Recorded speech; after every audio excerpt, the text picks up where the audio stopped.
7. Julio 1889, Capilla Ecuménica. El reverendo presbiteriano Liam O'Hara se notaba incómodo en su toga negra ceremonial y estrecho pañuelo blanco anudado al cuello. De pie frente al altar y abrazado a la vieja Biblia que le había regalado su superior antes de enviarlo a misión hacia Sudamérica, esperaba que los concurrentes tomaran ubicación para comenzar con el servicio. Era la mañana más fría de la temporada hasta ahora. A las 9 el salón solía estar reservado para la misa anglicana, pero el religioso pidió permiso a la comunidad británica encargada para cambiar los horarios y así realizar un servicio especial por Eric Schneider, al que pudiese asistir quien quisiera. Sus padres, Otelia y Klaus, estaban sentados en la primera fila de butacas junto a otros amigos de la colonia germana, todos católicos, por cierto. Por los rostros que veía e idiomas que escuchaba, el reverendo podía contar también entre el resto de los presentes a algunos judíos, además de muchos protestantes, mayoría en estas tierras. Rara vez se había topado con musulmanes en Atlas o con jaredíes. Budistas sí, una vez en la estación de tren, y su idea sobre la reencarnación lo dejaron perplejo. Sin embargo, fueron muy generosos con sus reservas de incienso y le regalaron varias cajas cuando las encomiendas desde Valparaíso estaban detenidas. Dios lo había puesto en el camino de muchas creencias alocadas, pero de personas muy decentes, así que solía rezar por ellos para que algún día recapacitaran y encontraran el camino correcto hacia el verdadero Salvador. Estaba incómodo, sí. No le incomodaba una audiencia tan diversa, a la que por lo demás estaba acostumbrado. Le incomodaba el motivo. Su culto no permitía realizar oraciones especiales por difuntos, cuestión más bien de católicos, obsesionados con el pecado y el rezo como intercesión por quienes fallecían abruptamente, ya que para los presbiterianos la fe era suficiente llave de entrada al paraíso. Quien muere solo necesita haber creído y estará a salvo. Sabía que los llantos de sus familiares no harían mella en la decisión de Jesucristo, y así se lo recordó a la madre de Ferrari cuando ella le pidió este favor. Sin embargo, ahí estaba él, el misionero Liam, un mártir moderno, dispuesto a dirigir una ceremonia que pensaba innecesaria entre cuatro paredes, de madera húmeda sin órgano, coro o gaitas. Era un rezo ecuménico a favor de una chica suicidada, inaudito como todo lo que sucedía en Atlas. Y eso, a ojos de su reverendo superior, esperaba que contara como atenuante. Contaba con que el consulado norteamericano hablara en su favor si es que, llegado el momento, lo necesitaba. En cualquier caso, la lástima empujó su decisión. La fe religiosa daba siempre sentido al sufrimiento, sin importar el culto, y eso es lo que unía a todos los que estaban ahí hoy. Estiró su cuello y lo movió hacia los lados. Sí, algo más lo incomodaba. Sinceramente, no sabía cómo reaccionar ante los rumores sobre Abigail Clayton. Podía tratar con personas que profesaban las más diversas creencias, pero las supersticiones eran para pueblos bárbaros. Sentada en la esquina de la segunda fila de butacas y escondida tras su oscuro velo bordado, Abigail quería pasar desapercibida, pero no lo estaba logrando. Sentía la ardiente mirada de un montón de desconocidos sobre ella, entre curiosas, miedosas y entusiastas, y no entendía por qué. La única atención que tenía sentido era la de los Schneider. Otelia la había saludado apenas llegó, tomando y besando sus guantes, y otros alemanes que no reconoció le hicieron reverencias balbuceando frases ininteligibles. Lo único universal eran sus miradas de agradecimiento, y Abby, por supuesto que era por haber fotografiado a Erika, o por lo que sucedió después. ¿La señora Schneider le habría contado a su marido? ¿A los abuelos? Abigail no estaba segura de haber sido de gran ayuda, así que no sentía merecer tanta atención. Si se mantenía lo suficientemente quieta en esa esquina, si no miraba ni conversaba con nadie, quizás se olvidarían de su presencia. Menos mal, el reverendo Jara aclaró su garganta y obligó a que todas las miradas confluyeran hacia adelante. May the Lord, mighty God of peace, be with you all, pronunció él, levantando su mano derecha. Recibió varios amén and with you como respuesta. Inspiró profundo y repasó mentalmente la prédica en un correcto español que había estado practicando. En esta hermosa mañana que el Señor nos ha regalado para reunirnos en su nombre, a su mayor gloria y honra, quisiera saludar a nuestros hermanos de la localidad de Quilpué, que se encuentran hoy aquí, buscando refugio en los brazos del Creador. Sean bienvenidos a la casa de Dios. El velo de la señora Schneider no era tan grueso u oscuro como el de Abigail, así que era fácil atisbar su llanto. Su esposo permanecía estoico, pero sin duda sombrío, y su particular color de ojos, un azul algo cárdeno, se repetía en las tres personas a su lado, demarcándolos como ineludibles parientes. Más allá del desconsuelo innegable por la pérdida de una de las más jóvenes de la familia, en su gesto podía leerse la misma incomodidad del reverendo. No estaban ahí por convicción, sino porque no tenían alternativa. En ese trozo regional de campos y potreros, los sacerdotes eran tan escasos como los médicos, por lo que había que arrimarse a cualquiera que estuviese disponible, aunque no correspondiera al credo de los deudos. La bendición de un hombre santo era más importante. El reverendo abrió su Biblia en algún versículo del Antiguo Testamento y comenzó con una larga lección sobre el pacto sagrado de Abraham, la vida eterna, y por qué está asegurada para todos sin distinción, tal como era de esperarse. Todos parecían estar muy atentos, lo que hizo sentir peor a Abby. Le pedía perdón a Dios en silencio por estar tan distraída. De verdad quería escuchar, pero ni una sola palabra del religioso la traía al tiempo presente. Su mente estaba en el pasado, en la tarde anterior, en la noche anterior. Cuando los policías dejaron el cuerpo de Erika Schneider sobre la mesa de trabajo de Sam, él inspiró profundo y la observó por unos 15 minutos. Apenas llevaba unas pocas horas muerta. Todas sus heridas expuestas estaban limpias. La madre de Ferrari había hecho un buen trabajo, pero las huellas de los golpes eran brutales. Parte de su cráneo estaba hundido hasta la sien y había perdido el globo ocular izquierdo, por lo que no quedaba más remedio que cerrar el párpado y coserlo. Clayton Co. no recordaba el uso de ojos de cristal, ya que eran muy costosos y siempre se veían toscos y artificiales en el resultado final. Mientras pensaban los artilugios que utilizarían para sortear este obstáculo estético, Samuel ganó tiempo en lo más básico. Lavó el cabello del cadáver con agua de lavanda, lo peinó con un tocado alto y recompuso los huesos torcidos de su mano izquierda. Estaba fracturada y muy desgarrada por el impacto, pero no se notaría si la reposaban sobre algún pliegue grueso del vestido. Tampoco se notaría la sangre coagulada entre sus dientes, pero Sam prefirió dejar la mandíbula limpia y al remover los restos encontró entre sus muelas un trozo blando que parecía piel y cartílago. Lo mostró discretamente a Abby. ¿Una porción de su propia mano? ¿Se había mordido a sí misma? Era difícil saberlo y prefirieron no preguntar ni desvariar, pues, a fin de cuentas, la respuesta no influiría en el trabajo. Su cuello y el resto de sus extremidades estaban rígidas y suficientemente estables como para realizar sin problemas una postura de pie con atril, si bien pronto se encontraron frente a un nuevo obstáculo. Entre la suciedad y las rasgaduras, el elegante vestido lila de Erika había quedado inservible, imposible de utilizar en la sesión. Sor Paula sugirió a Abby regalar a la fallecida alguno de los suyos, ya que ella, en riguroso luto hace meses, tenía muchos ocupando espacio inútil en su recámara. La señora Schneider se negó al comienzo, alegando que su hija no estaba ahí por caridad y que jamás habría utilizado ropajes de segunda mano. Sin embargo, la marquesa fue muy convincente al asegurarle que se trataba de un regalo y que traer alguno de sus vestidos desde Quilpué tomaría demasiado tiempo que no podían perder.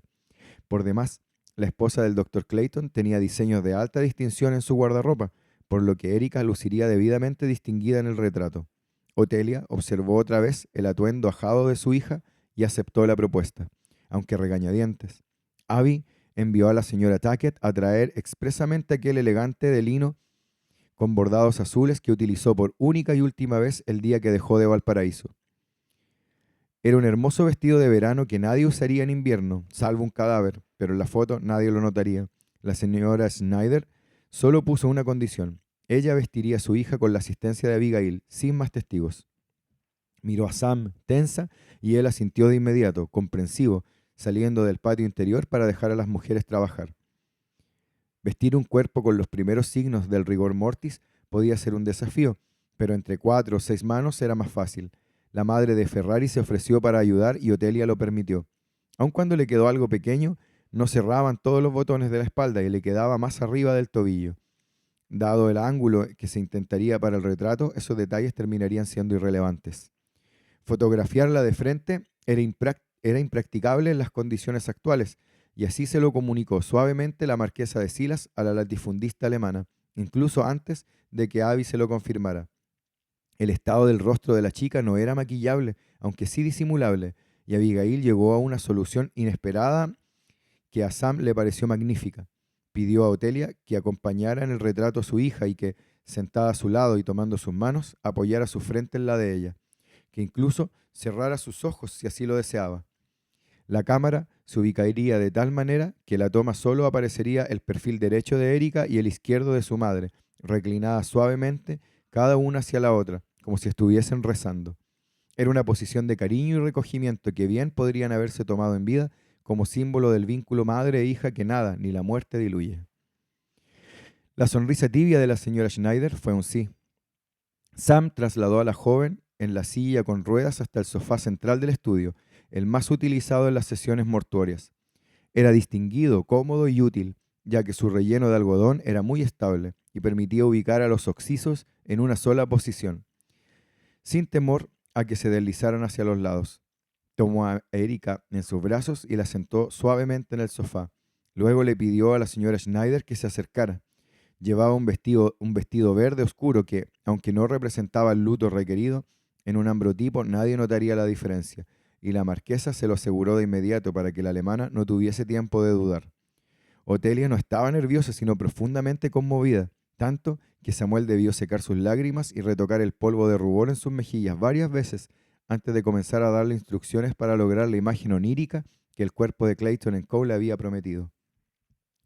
Abigail, mientras tanto, ya había preparado la placa con el colodión y la había incrustado en su cámara, tapada por el protector de latón. Con sus ojos en el visor, ajustaba silenciosamente la distancia del fuelle para lograr el ángulo perfecto que había ideado, pero su mirada se escapaba a veces hasta la caseta oscura de la esquina, hacia su laboratorio. Inspiraba profundo, apretaba los labios y regresaba a su tarea. Nunca había sentido una mezcla tan vívida de miedo y excitación por algo. El terror de encontrar una voz en la oscuridad y las ansias por escuchar qué tenía que decirle. Sentía al universo jalándola en direcciones opuestas. ¿Cómo persistir en el pulso contradictorio de disfrutar todo el proceso de su amada Ambrotipia, pero odiar el momento del resultado?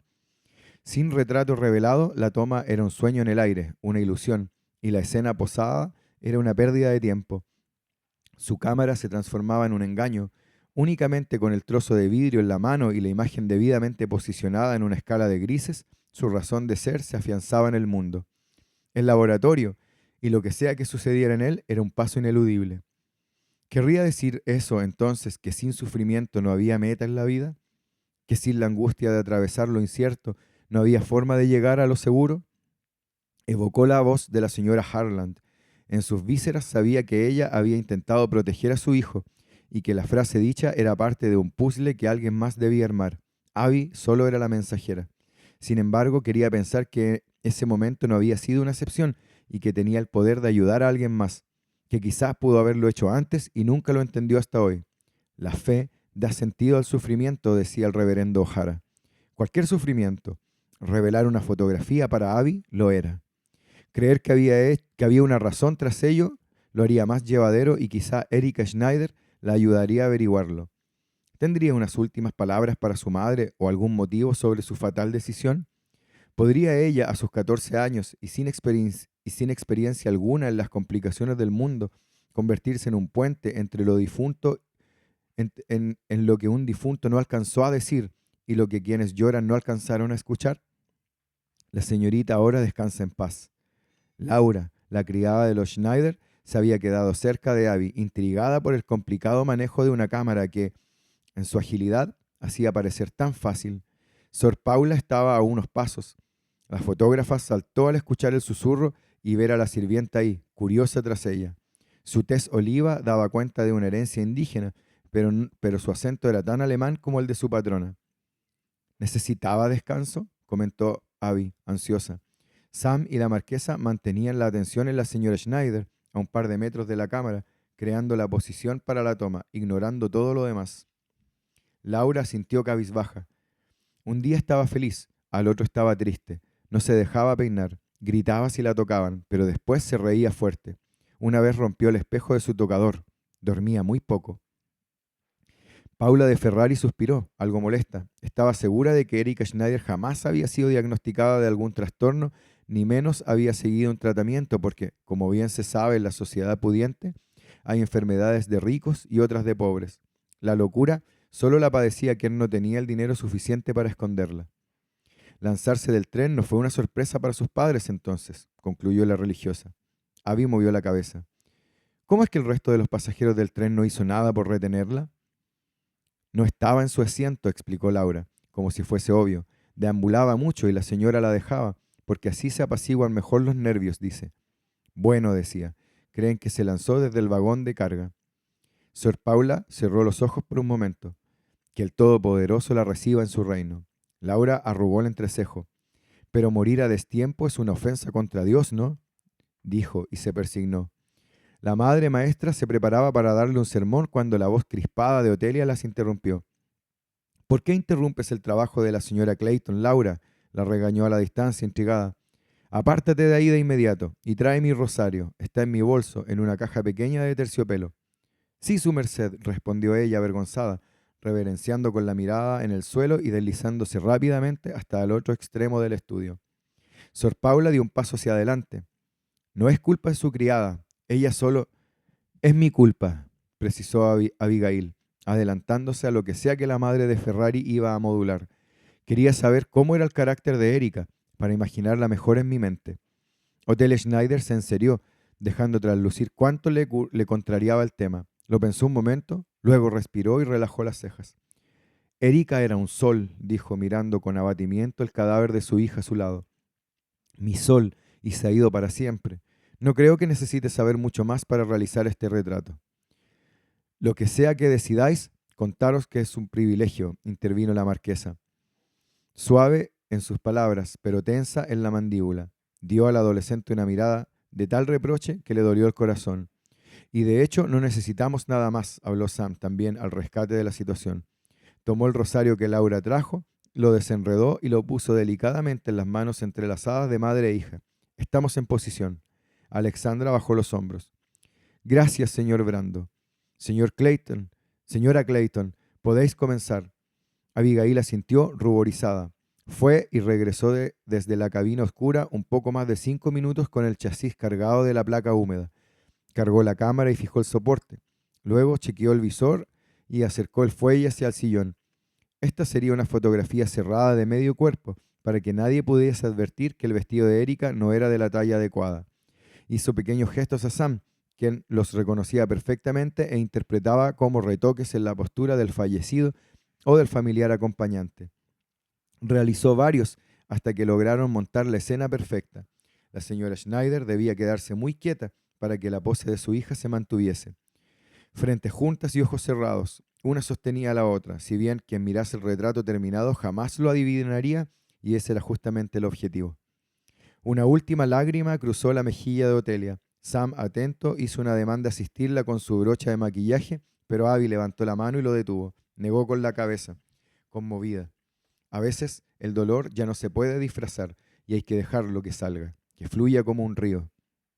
La adolescente quitó el protector de latón y luego la tapa del lente. Contó los segundos en voz alta, tapó el lente otra vez y anunció que la toma había terminado.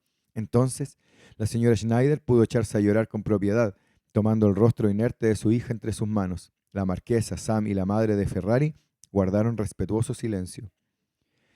Abigail quitó el chasis, haciendo el menor ruido posible, y caminó con él al cuarto oscuro, a un costado del estudio. Apretó los párpados y se persignó. Ya sentía su corazón en la garganta. Entró y empujó la puerta con el peso de su cuerpo para que se cerrara. No veía nada. No necesitaba ver.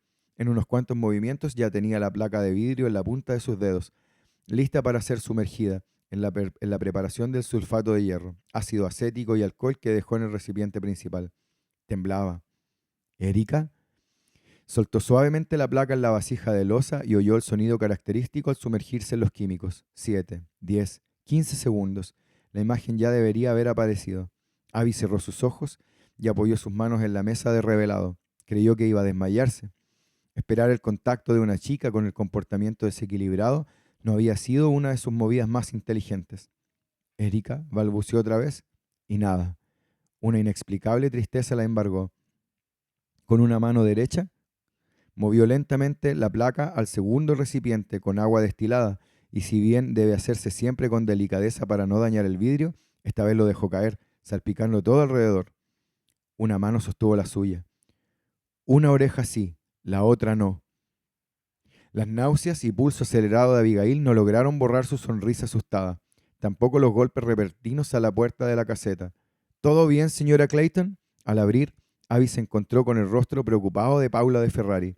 Ella notó que la adolescente tenía los labios pálidos y la respiración acelerada, pero la fotógrafa no le dejó espacio para hacer preguntas. Pasó a su lado para dirigirse a la señora Schneider, quien ya había abandonado su postura en el sillón. El cuerpo de su hija estaba de nuevo en la silla con ruedas, lista para regresar al patio interior a ser debidamente amortajada.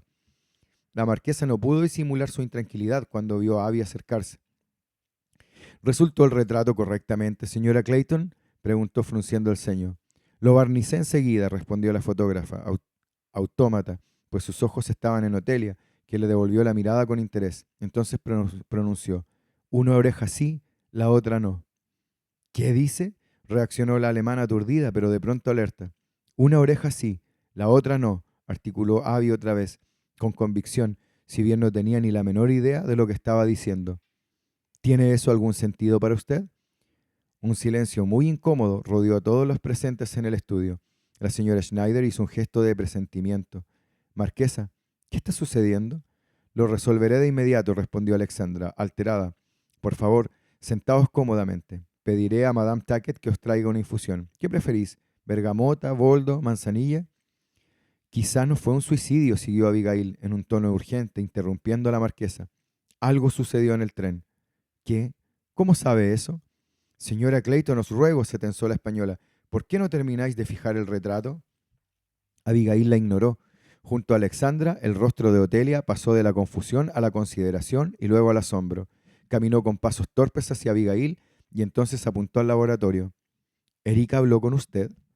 El nerviosismo de la joven era evidente. Miró a la marquesa, a la madre de Ferrari y a Sam antes de contestar. Estaban expectantes y ella aterrada, pero estaba decidida. No había vuelta atrás. Alguien estuvo con ella antes de morir, intuyó, muy segura.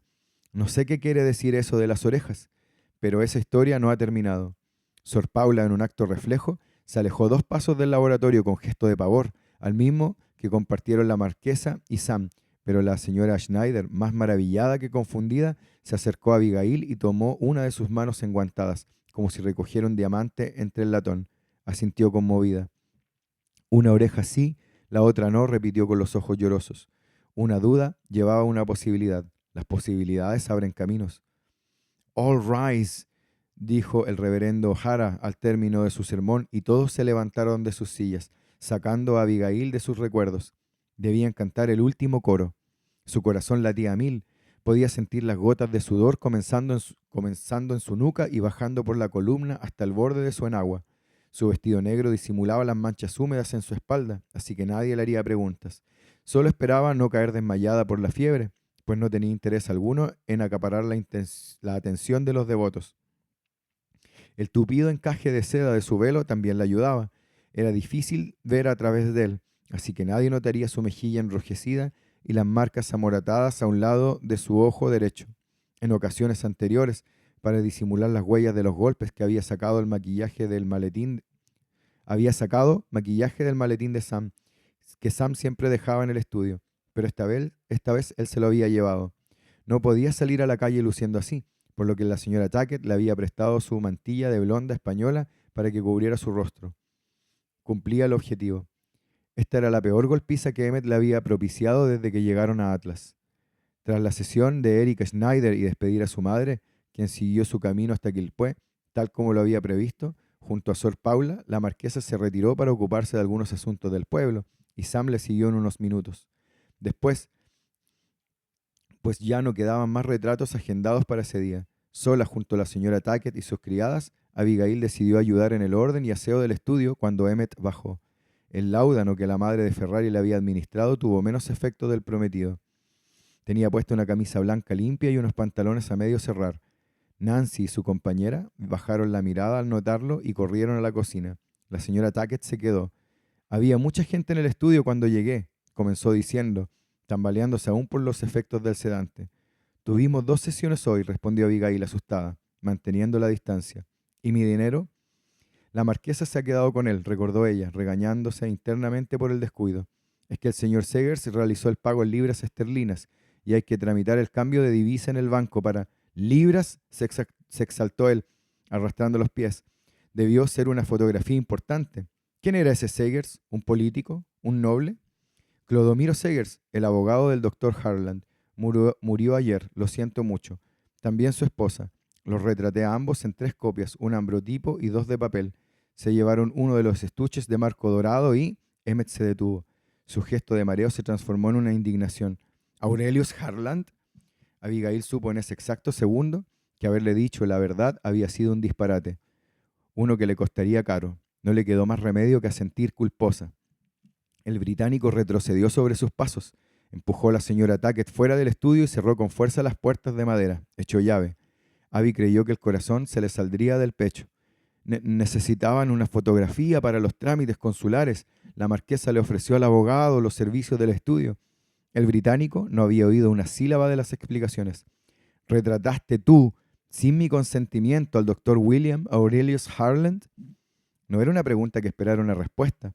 Emmet utilizó toda la fuerza de su cuerpo y su puño derecho para golpearla en la cara, lanzándola tan lejos que se azotó contra alguna silla cerca de su cámara. Se retorció de dolor, pero había aprendido a retener el llanto para no irritarlo más. Ahora los Harland creerán que soy un mediucho de cuarta, bufó, enfurecido, acercándose otra vez a Abby con sus nudillos tensos. ¿Le dijiste que no me necesitabas? ¿Que eres la estrella? No, no. Tú eres la estrella, tú, tembló el adolescente, ocultando su rostro con sus brazos aún en el suelo.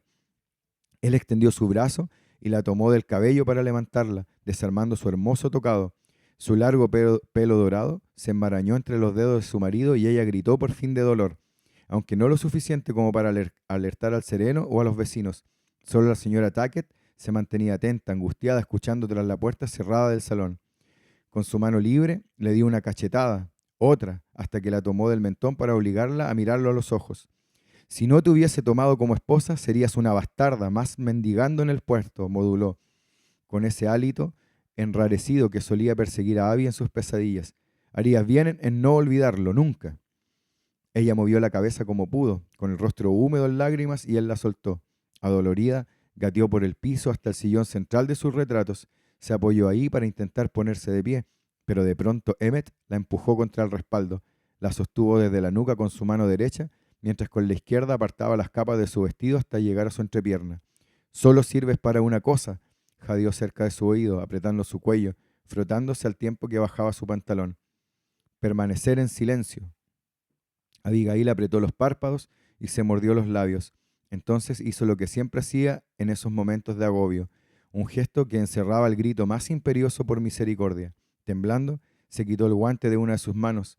Las marcas violáceas y verdosas en el dorso cruzaban desde la muñeca por las uñas, pequeñas cicatrices y sangre coagulada, acompañada por decenas de piquetes. El doctor suspiró de fastidio. La dejó ahí, acorralada en el sillón, y retrocedió hacia un mueble lateral bajo la exhibición de retratos del estudio. Uno de los cajones tenía un fondo falso, y de ahí sacó una tosca jeringa y un frasco oscuro. La llenó de líquido y empujó unas gotas para probar el flujo y regresó hasta Abby con el brazo en alto. Emmet Walter Clayton, el compasivo, se burló, inclinándose para inyectar al adolescente con violencia en las venas latientes de su mano. El dolor que sintió era preferible a aguantar lo que vendría después. «No he escuchado un gracias». La adolescente sintió el efecto del opiáceo en apenas unos segundos.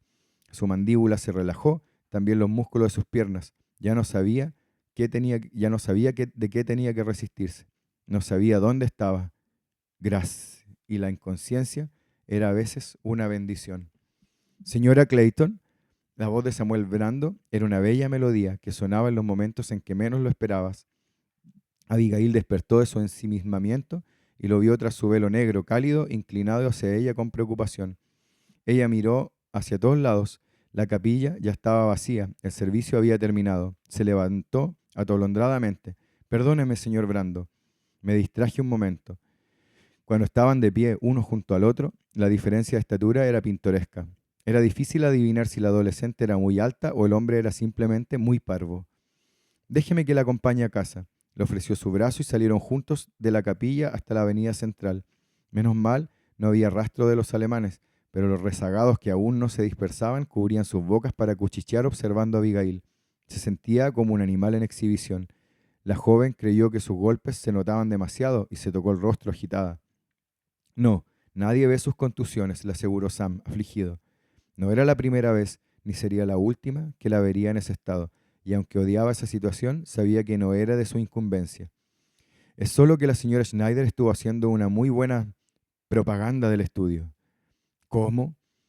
Le ha contado a todo el mundo que su hija Erika no se suicidó y que podría comprobarlo, comentó, incómodo, que usted se lo aseguró porque es una medium. Abby se asustó. No le he asegurado nada y yo no soy eso. ¿No lo es? Sam detuvo la caminata en un sector donde ya no había tanta gente alrededor. Tomó el velo del adolescente y lo echó hacia atrás. Ella intentó negarse, pero las manos afectuosas del italiano no terminaron en sus mejillas doloridas, confortándola. Solo soy una chica que quiere ayudar, comentó inocente. Él movió la cabeza. Quizá cree que nadie se detiene en usted, pero yo sí, le dijo seguro, y apostaría que la marquesa también. Ella no se movió. ¿Y qué ve cuando se detiene? Esperaba que usted me lo dijera en lugar de tener que adivinar, tentó Sam. Es que no va a creerme, temió Abigail en un tono más triste que aprensivo. Sam pensó un segundo.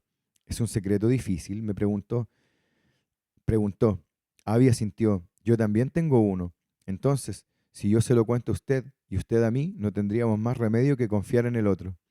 La joven fotógrafa quiso sonreír, pero no pudo. Confiaba en él desde el primer día que golpeó la puerta de la casa Clayton buscando trabajo, con su portafolio de acuarelas y retratos a carboncillo bajo el brazo. ¿Su secreto involucra un arresto? Él dejó de pestañear. ¿Cómo? Quizá cree que nadie se detiene en usted, moduló ella, tomándole la mano. Pero yo sí. Con el dedo índice recorrió la mano izquierda de Sam hasta la muñeca. Ahí, bien escondido detrás de su elegante camisa, había un número tatuado de 3 dígitos. Una marca carcelaria conocida entre algunos migrantes europeos que cruzaban el océano hacia Sudamérica en busca de una nueva vida. Samuel bajó la cabeza, turbado, pero la sacudió un segundo después. No era momento para recriminarse por una pésima decisión de juventud que, al fin y al cabo, ya había pagado con creces en su país natal. ¿Quieres saber la razón? No, respondió Abby. No quiero detalles sobre su pasado. Su presente es todo lo que necesito. Él asintió, conmovido. Apretó su mano más fuerte. Mi secreto es suyo y el suyo mío, susurró firme, hasta que aclaró su garganta y se atrevió a decir, ¿habla usted con los muertos, Abigail? La adolescente abrió los ojos al máximo, aterrada por esa frase tan directa que no se había atrevido ni siquiera ella misma a verbalizar. Tuvo que hacerlo otro para que Abby entendiera cuán absurdo sonaba y al mismo tiempo cuán cierto era y qué tan lejos quería escapar de esa pseudo tortura. No pudo responder. Un hombre delgado de sombrero redondeado la detuvo a ella y Sam en plena calle. Tenía aspecto ofuscado y ojeras oscuras. Del bolsillo de su chaqueta sacó una pequeña fotografía en papel aluminado y la sostuvo cerca del rostro de la joven. Tenía las puntas ajadas y algunos dobleces que quebraban la imagen central. ¿Por qué no me lo dijo?, le enrostró él. En la foto, un par de gemelos de 3 años posaba entre velos y juguetes. Uno de ellos había muerto de viruela, y con el sello en la esquina, inconfundible, era de Clayton Co. Emilio tenía un mensaje para mí y usted cayó. Él le habló cuando lo retrató, ¿cierto? Cayó porque no soy de familia importante. ¿Cómo se atreve a dirigirse así a la esposa del doctor Emmett Clayton?, espetó Sam. Si quería más dinero, podría haberlo pedido. Habría pagado lo que fuera. Abby negó con la cabeza, nerviosa. No, perdóneme, señor. Sintió náuseas y tambaleó. Sam, atento, no la dejó caer. Parece enferma. Volvamos a su casa. Los niños no hablan, balbuceó Abigail, mientras Samuel la instaba a caminar fuera del alcance del intempestivo sujeto. Ella volteó para mirarlo a los ojos, triste al alejarse. Nunca me hablan. Y eso está bien, está muy bien. Las almas puras se van en paz.